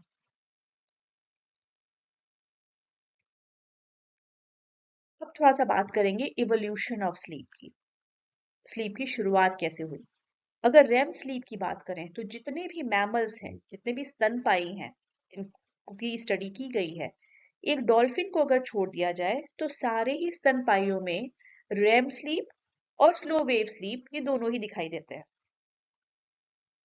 डॉल्फिन्स में ऐसा नहीं है। ये एक खास प्रजाति है, ये एक अपवाद है, ये भी मैमल है, लेकिन इनमें ये दोनों स्टेजेस नहीं दिखाई देती हैं। डॉल्फिन्स में स्लो वेव स्लीप दिखाई देती है, यूनी हेमिस्फेरिक, यानी इनके ब्रेन का लेफ्ट हेमिस्फीयर और राइट हेमिस्फीयर, बायां और दायां गोलार्ध जो है, ये दोनों एक साथ नींद में नहीं जाते। एक समय में एक ही हेमिस्फीयर होता है और उनमें स्लो वेव स्लीप आपको दिखाई देगी। पर इनमें रेम स्लीप नहीं दिखाई देती, बहुत कम या बिल्कुल भी रेम स्लीप इनमें दिखाई नहीं देती है। इसी तरह कुछ स्तनपायी हैं, कुछ मैमल्स हैं जो अंडे देते हैं, जैसे एक उदाहरण है एचिडना। इसके अंदर आपको बहुत लंबी स्लो वेव स्लीप दिखाई देगी, पर कोई भी क्लियर इंडिकेशन रेम स्लीप का नहीं मिलता। उसी तरह से मार्सुपियल्स, मार्सुपियल्स वो होते हैं जिनके बच्चे थोड़ा प्री मेच्योरली पैदा हो जाते हैं, फिर वो अपने बॉडी के पाउच में उसको रख के लंबे समय तक फिर वो मेच्योर होके फिर निकलता है, जैसे कि कंगारू हो गया या ओपोसम हो गया। तो इस तरह के मार्सुपियल्स जो है जैसे ऑपोसम, इसमें स्लो वेव स्लीप भी दिखेगी, रेम स्लीप भी दिखेगी। हालांकि इनकी जो रेम स्लीप है उसकी ईजी कैरेक्टरिस्टिक्स देखें तो प्लेसेंटल मैमल्स, जो नॉर्मल मैमल्स होते हैं पेट में बच्चे को पूरा मैच्योर करके फिर बर्थ देते हैं, उनमें दोनों में बहुत डिफरेंस नहीं दिखाई देता। दूसरे वर्टिब्रेट्स की बात करें तो सिर्फ बर्ड्स ही हैं जिनमें स्लो वेव स्लीप और रेम स्लीप दिखाई देती है। हालांकि जैसा अभी हमने देखा, इवन बर्ड्स में बच्चों में रेम स्लीप दिखाई देती है, एडल्ट बर्ड्स में बहुत क्लियर रेम स्लीप नहीं मिलती है। तो ये सब एग्जांपल्स देख के एक चीज समझ में आती है कि स्लो वेव स्लीप और रेम स्लीप लगभग 150 मिलियन साल पहले डेवलप हुआ होगा, जो कि हमारे एंसेस्टर्स रहे होंगे, जो बर्ड्स और मैमल्स ग्रुप के कॉमन रहे होंगे, उनमें ये दिखना शुरू हुआ होगा। और ये और कंफर्म होता है रेप्टाइल्स में, सरीसृप में अगर हम देखें तो उनमें रेम लाइक स्लीप थोड़ा बहुत दिखती है। तो इससे हमें पता चलता है कि इवोल्यूशन के क्रम में ये चीजें कहाँ शुरू हुई, ये हायर ऑर्डर स्पीशीज में रेम स्लीप के स्टेजेस प्रॉपर आने शुरू हुए। पर वर्टिब्रेट स्पीशीज में पैटर्न और किस तरह की नींद है उसमें अंतर पाया जाता है। कुछ सी बर्ड्स को छोड़ दें तो सारे वर्टिब्रेट्स में ये सर्केडियन डिस्ट्रीब्यूशन दिखता है, यानी सर्केडियन मतलब 24 आवर क्लॉक वाला पैटर्न दिखता है, जागने और सोने का ऑल्टरनेट करता हुआ पैटर्न दिखाई देता है। अब स्लीप का डेवलपमेंट कैसे होता है अक्रॉस द लाइफ स्पैन? तो स्लीप का पैटर्न ह्यूमन लाइफ स्पैन के अक्रॉस देखा जाए तो बहुत तेजी से चेंज होता है। एक न्यू बॉर्न ह्यूमन बीइंग लगभग 2/3 हिस्सा अपने दिन का सोते हुए बिताता है और लगभग आधा हिस्सा उसका रेम स्लीप होता है। और जैसा भी हमने थोड़ी देर पहले डिस्कस किया कि छोटे बच्चे, 1 साल से कम उम्र के बच्चे, उनकी नींद का साइकिल, स्लीप साइकिल ही रेम स्लीप से शुरू होता है, न कि नॉन रेम से, जैसा कि एडल्ट्स में। एक और खास बात देखी गई है कि जो बच्चे प्री मैच्योर पैदा होते हैं, समय से पहले पैदा होते हैं, उनमें और भी ज्यादा रेम स्लीप देखी जाती है। मतलब अगर कोई 10 हफ्ते पहले पैदा हो गया बच्चा, ऐसा प्री मैच्योर बच्चा है, तो उसका 50% या 2/3 नहीं बल्कि 80% जो उसकी स्लीप होगी वो रेम टाइप स्लीप होगी, रेम स्टेज की होगी। और जबकि वैसा बच्चा जो सिर्फ 2 से 4 हफ्ते प्रीमेच्योर पैदा हुआ है, उसमें यही संख्या 60% पे गिर जाती है, 80% से सिर्फ 60% स्लीप उसकी रेम स्लीप है। अब एक न्यू बॉर्न बेबी जो है, नवजात शिशु है, उसकी स्लीप एडल्ट्स की तरह सर्केडियन रिदम से नहीं तय होती, यानी रोशनी और अंधेरे का जो सीक्वेंस है डे एंड नाइट से नहीं कंट्रोल होती, बल्कि रफली day and night through out में इक्वली डिस्ट्रीब्यूटेड उसकी स्लीप होती है।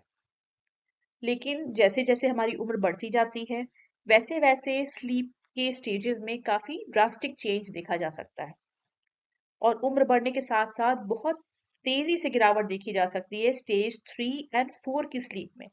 जैसा आप यहाँ इस ग्राफ में देख पा रहे हैं, डीप स्लीप जो कि स्टेज 3 और 4 स्लीप होती है, जो ग्रीन कलर से दिखाई हुई है, अगर आप बच्चों में देखें तो वो अराउंड 38-39% कुछ ऐसा दिख रहा है।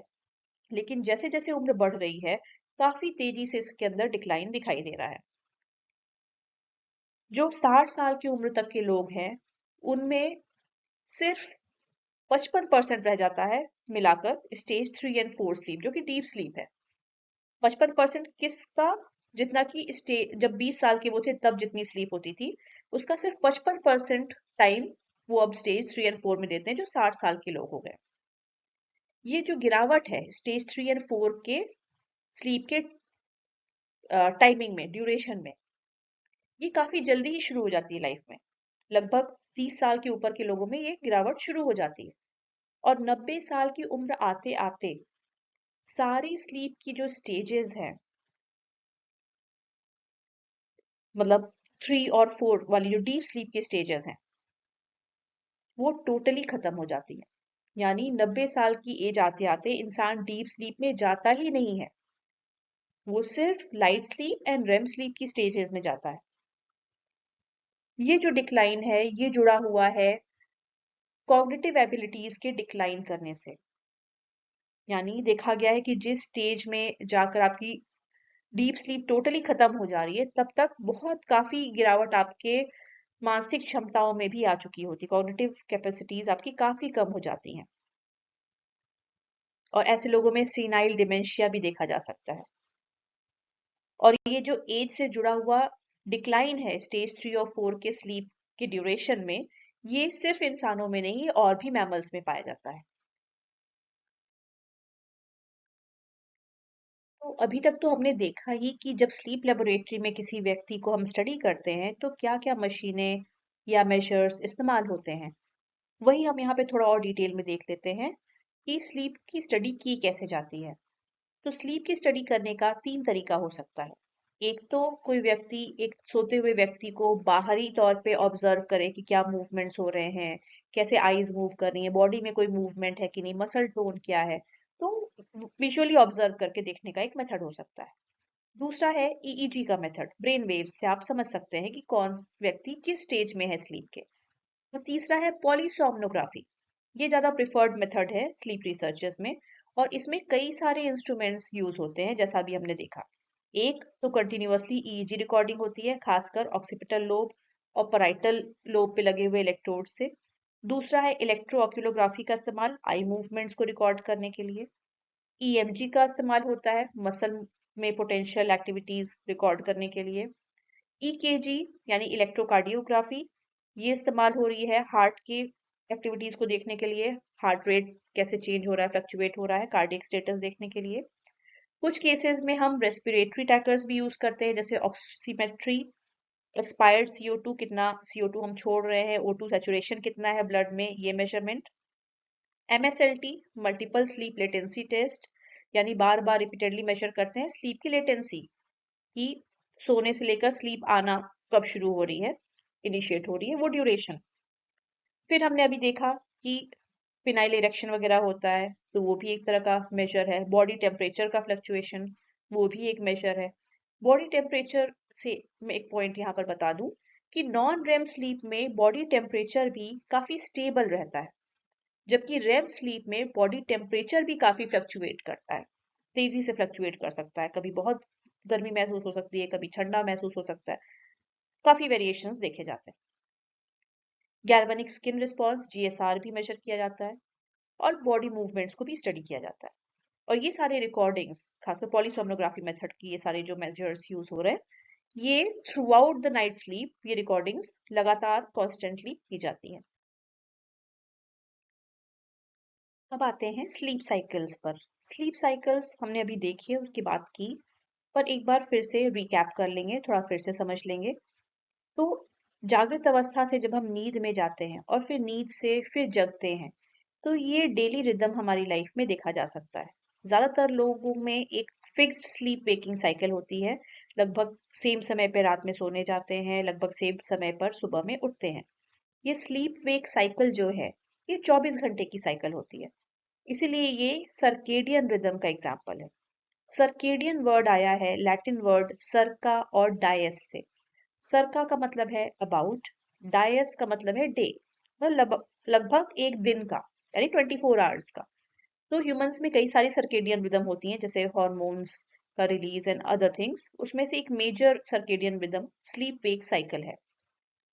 अब हमें ऐसा लग सकता है कि जब हम सोने जाते हैं बेड पर, तो हम गहरी नींद में चले जाते हैं, लगभग काफी रात के हिस्सों में हम गहरी नींद में ही रहते हैं। सुबह होती है तो हम लाइट नींद में आते हैं, फिर जग जाते हैं। पर अभी हमने देखा कि ऐसा नहीं होता है, स्लीप साइकिल काफी कॉम्प्लिकेटेड है। तो स्लीप साइकिल खुद जो है, स्लीप वेकिंग साइकिल जो है, दोनों को मिला के कहें तो ये सर्केडियन रिदम है, क्योंकि 24 घंटे का ये स्लीप एंड वेकिंग का पूरा ड्यूरेशन होता है।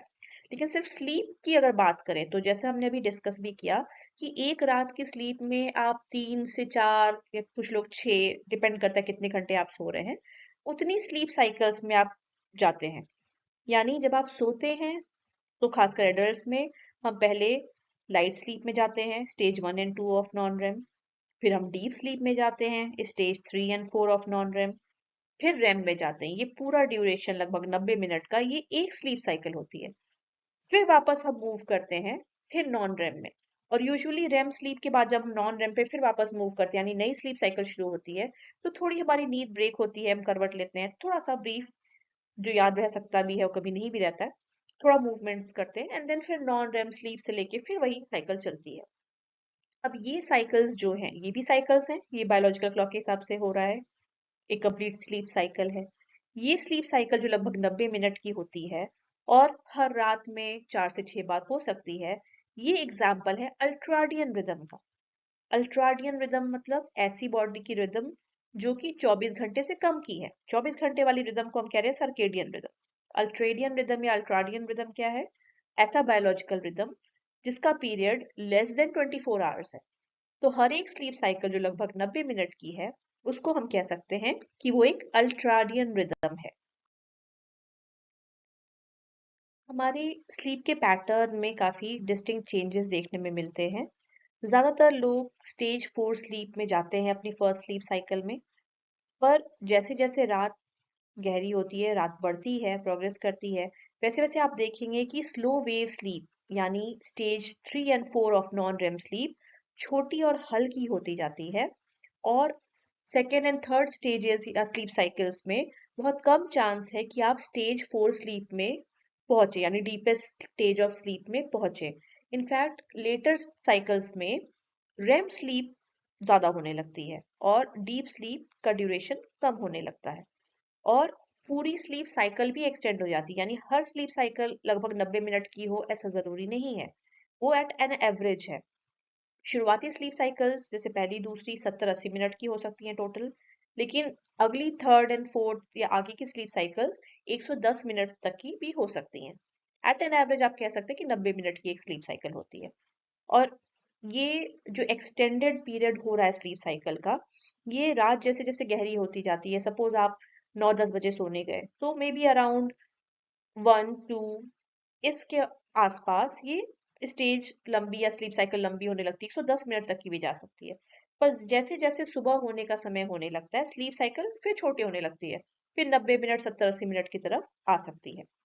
और पूरी रात के स्लीप के साइकिल्स में ब्रीफ पीरियड्स ऑफ अवेकनिंग होता है जब आप जगते हैं। कई लोग नोटिस भी नहीं करेंगे, उनको याद भी नहीं होगा। कभी कभी आपको याद रह जाता है कि यार रात में थोड़ी सी नींद खुली थी, फिर करवट लिया, इस तरह का करके। और ये अवेकनिंग्स स्लो वेव स्लीप में भी हो सकती हैं और रेम स्लीप में भी हो सकती हैं। ऐसा एविडेंस पाया गया है कि स्लो वेव स्लीप और रेम स्लीप ब्रेन के अलग अलग मैकेनिज्म्स द्वारा कंट्रोल हो रहा है, सेम मैकेनिज्म से नहीं कंट्रोल हो रहा है। ये कैसे हमें इसका एविडेंस मिलता है? क्योंकि स्लो वेव स्लीप और रेम स्लीप अलग अलग तरह के साइको एक्टिव सब्सटेंसेस के लिए अलग तरह से रिस्पॉन्ड करते हैं। जैसे अल्कोहल और बार्बिचुरेट्स जो होते हैं, ये ड्रग्स ये सिर्फ रेम स्लीप को सप्रेस करते हैं, रेम स्लीप नहीं आने देते हैं, जबकि स्लो वेव स्लीप पर ये कोई असर नहीं डालते। वहीं उसका उल्टा देखें, बेंजोडाइजेपीन्स या ट्रैंक्विलाइजर्स जो हैं वैलियम जैसे, तो ये आपकी स्टेज 4 स्लीप को कम कर देते हैं, उसके ड्यूरेशन को कम कर देते हैं, जबकि रेम स्लीप पर कोई असर नहीं डालते। तो इससे हमें अंदाजा मिलता है कि हो न हो स्लो वेव स्लीप और रेम स्लीप ब्रेन के अलग अलग मैकेनिज्म्स द्वारा कंट्रोल किया जाता है। अब यहाँ पर जो स्लीप की स्टेजेस है उसको हम थोड़ा और गहराई से समझ लेते हैं। अभी तक हमने इन जनरल बोला कि नॉन रेम की 4 स्टेजेस होती हैं, फिर रेम स्लीप होती है। ये पूरा एक स्लीप साइकिल है जो कि 90 मिनट का लगभग हो सकता है, और फिर ये साइकिल कई बार रिपीट होती है हमारी रात की नींद में। पर यहाँ पर ये समझना जरूरी है कि ये सीक्वेंस इतना परफेक्ट नहीं है। नॉर्मली जब आप सोना शुरू करते हैं तो नॉन रेम स्लीप की स्टेज 1, फिर 2, फिर 3, फिर 4 आती है। अब आप जानते हैं 4 जो है डीपेस्ट स्टेज ऑफ स्लीप है, और उसमें ब्रेन एक्टिविटी बिल्कुल कम हो जाती है। और उसके बाद सडनली फिर हम रैम में चले जाते हैं। ऐसा नहीं है कि अचानक से फिर एकदम बहुत हाइपर एक्टिविटी ब्रेन में दिखने लग रही, बिल्कुल वेकिंग स्टेज की तरह। तो एक्चुअली क्या सीक्वेंस होता है कि स्लीप का स्टेज, नॉन रेम स्लीप की स्टेज 1, फिर 2, फिर 3, फिर 4, 4 से फिर 3, फिर 2, और तब हम रेम स्लीप में जाते हैं। पर ये ड्यूरेशन जो है या ये सीक्वेंस जो है, और रेम स्लीप पूरा होने के बाद हम वापस फिर स्टेज 2 में आते हैं। अब स्टेज 2 के बाद हम फिर से 3, 4 एंड 1 में जा सकते हैं, क्योंकि ऑब्वियसली स्टेज 1 हम बार बार नहीं जा रहे हैं, जो कि लगभग अब एक जैसी स्टेट ही होती है। तो रेम स्लीप के बाद हम स्टेज 2 में जा रहे हैं, फिर 3, 4 और फिर रैम में जा सकते हैं। पर ये भी हमने देखा कि जैसे जैसे रात बढ़ेगी तो स्टेज 3 एंड 4 जो कि डीप स्लीप की स्टेजेस हैं वो कम होने लगती हैं। तो लेटर इन द नाइट बहुत बार ये होता है कि आप REM then stage 2, then REM, then stage 2, इस तरह से करके चल रहे हैं। शुरुआती जो डीप स्लीप वाली स्टेजेस है 3 एंड 4, वो first half of the night में आती है। उसके बाद ये जस्ट ऑल्टरेशन होता है, stage 2 sleep, then REM, then stage 2, जिसमें कि रेम का ड्यूरेशन धीरे धीरे बढ़ता जाता है।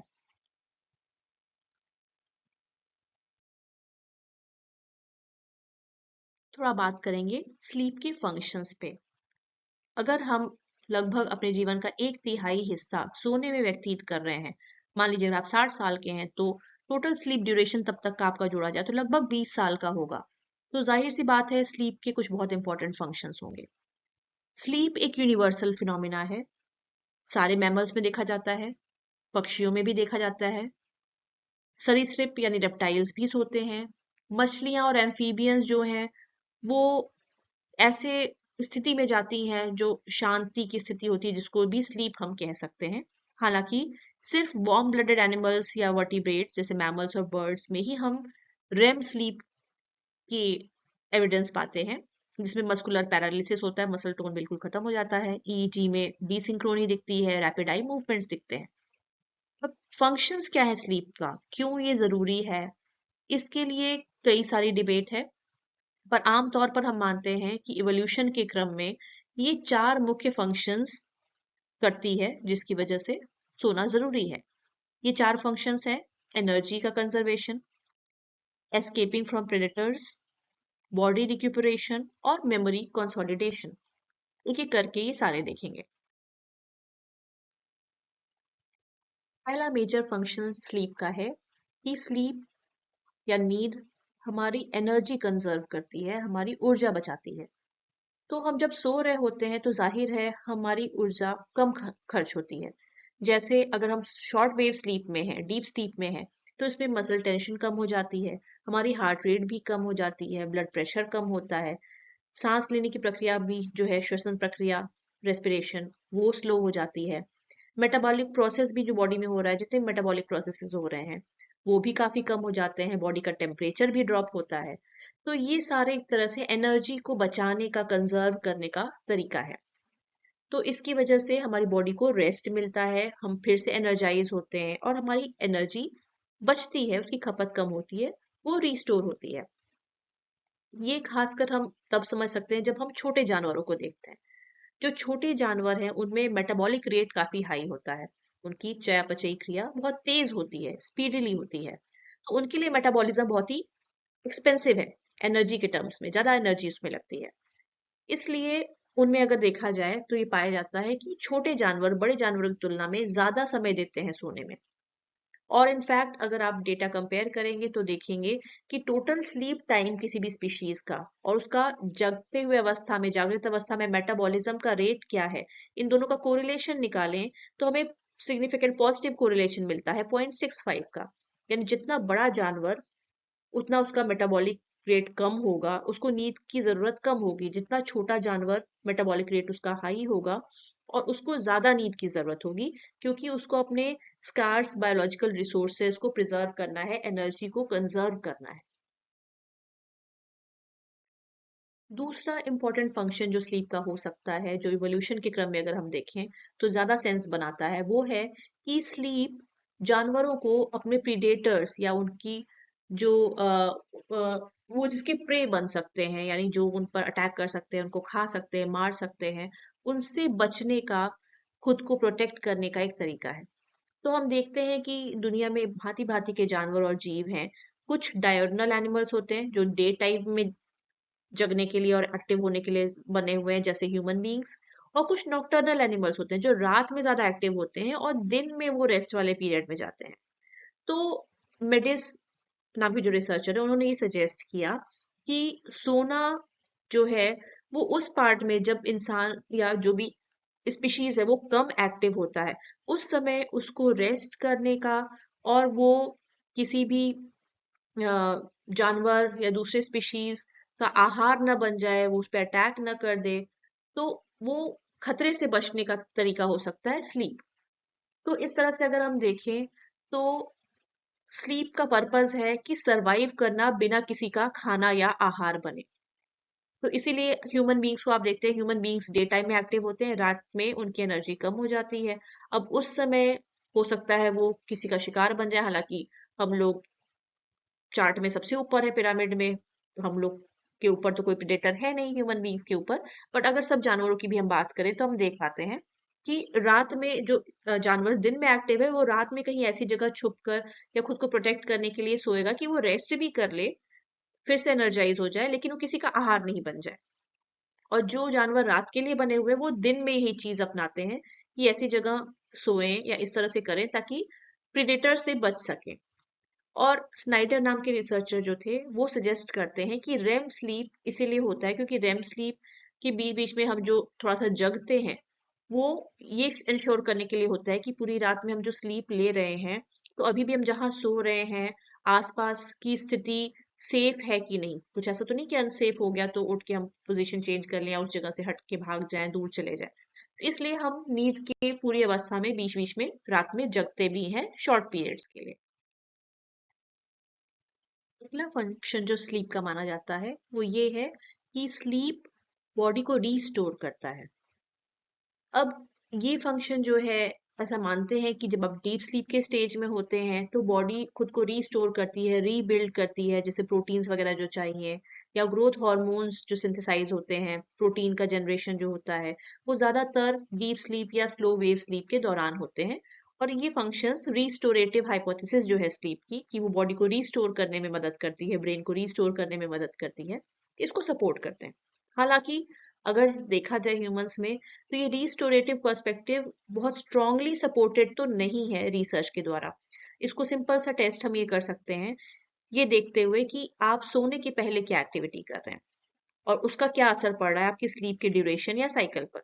जैसे ज्यादातर लोग के लिए अगर आप देखें, अगर सोने के पहले वो काफी एक्सरसाइज करते हैं, जाहिर सी बात है कि काफी बॉडी में टूट फूट हुई होगी, आई मीन इंटरनली, और उसके लिए ज्यादा प्रोटीन सिंथेसिस की जरूरत है, ज्यादा रीस्टोर बॉडी को करने की जरूरत है क्योंकि काफी एनर्जी एक्सपेंडिचर हुआ है।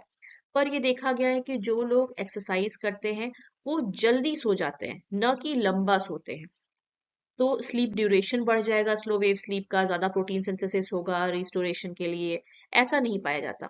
हालांकि अगर दूसरे पक्ष की तरफ देखें कि जो रैट्स जिनको सोने नहीं दिया जा रहा है, उनको प्रोलॉन्ग स्लीप डेप्रिवेशन या टोटल स्लीप डेप्रिवेशन कर दिया जा रहा है, उनको सोना अलाउड नहीं किया जा रहा है, या वैसे ह्यूमंस जिन्होंने कुछ इनहेरिट किए हैं ऐसे जीन्स या डिजीजेस जिसमें आप सो नहीं पाते, ठीक है, इंसोम्निया वाला केस हो जाता है, उस दोनों ही केस में ये देखा जाता है कि ये न सो पाने की दिक्कत उनकी इम्यून सिस्टम के साथ इंटरफेयर करती है और जल्दी ही उनकी मौत का भी कारण बन सकती है।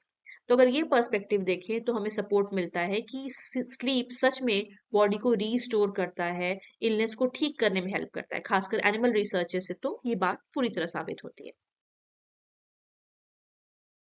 एंड फाइनली स्लीप का फोर्थ फंक्शन जो बताया गया है वो है कि sleep appears to aid memory consolidation, यानी हमारी मेमोरी को स्ट्रॉन्ग करने में स्लीप का रोल है।